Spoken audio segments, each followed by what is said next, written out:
Quelques entrées de Commonplace Book. Le problème, c'est que je ne sais pas prononcer l'anglais.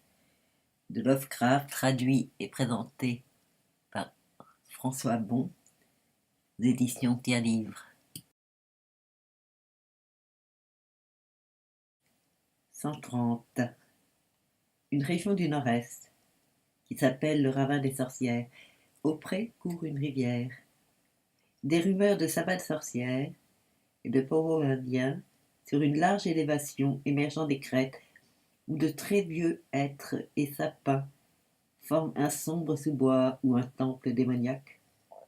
Légende auquel il est difficile de croire. Holmès, l'ange gardien. Note. Mention rajoutée 1925. L'ange gardien de W. Wendell Holmès a été publié en 1867.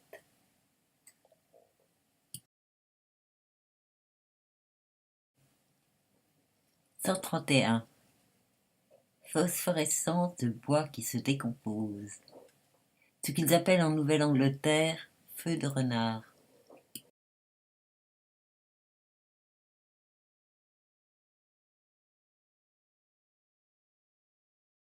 132. Un artiste fou, dans une maison ancienne et sinistre, dessine des choses. Sur quoi prend-il modèle? Pressentiment? Note biffée 2 fois et mention de la main de Lovecraft. Pigment modèle, même si le thème est récurrent.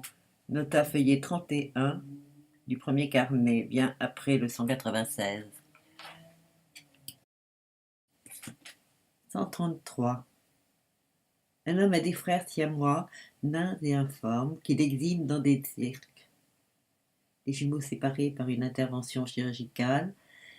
En résultent des choses affreuses, disposant de leur vie propre et maligne. Note. Mention rajoutée à la main, H.S.W. Cassius.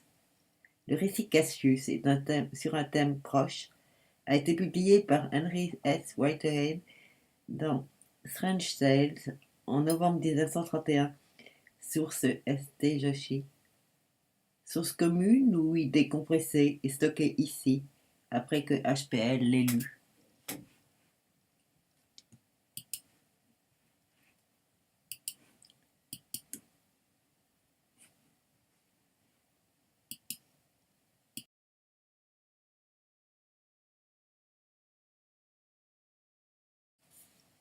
134.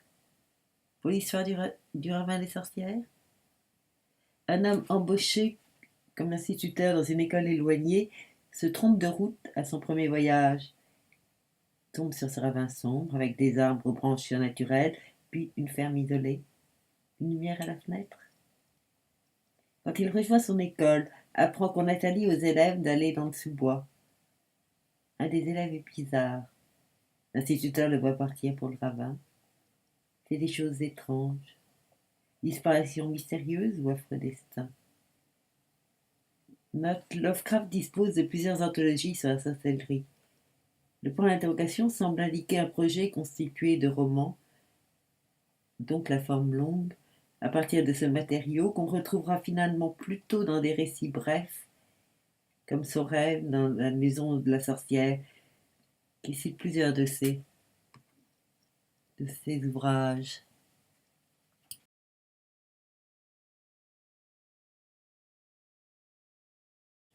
135.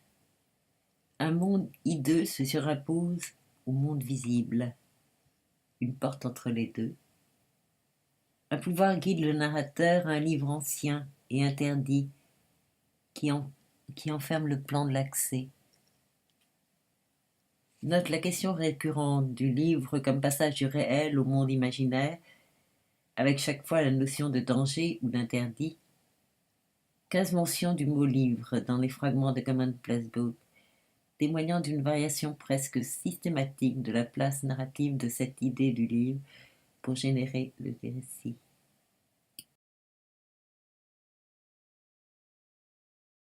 136.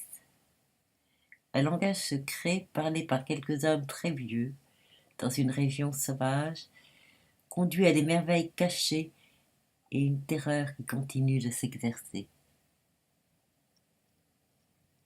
Note, et à contrario, une des très rares références directes à un langage seulement oral, figure qui sera souvent présente dans les récits, mais rarement dans une réalité isolée, dessine sur le sol de la statue de Cthulhu, par exemple.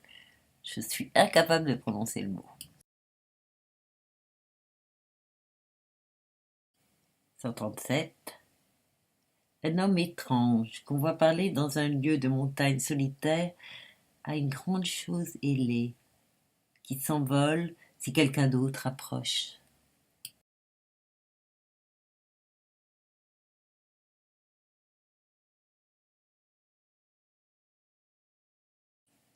138. Quelqu'un ou quelque chose pleure d'effroi à la vue de la lune qui se lève, comme si c'était quelque chose d'étrange.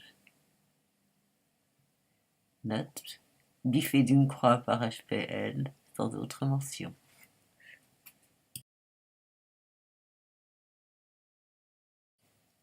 Et je resterai là, je l'ai assez massacré comme ça.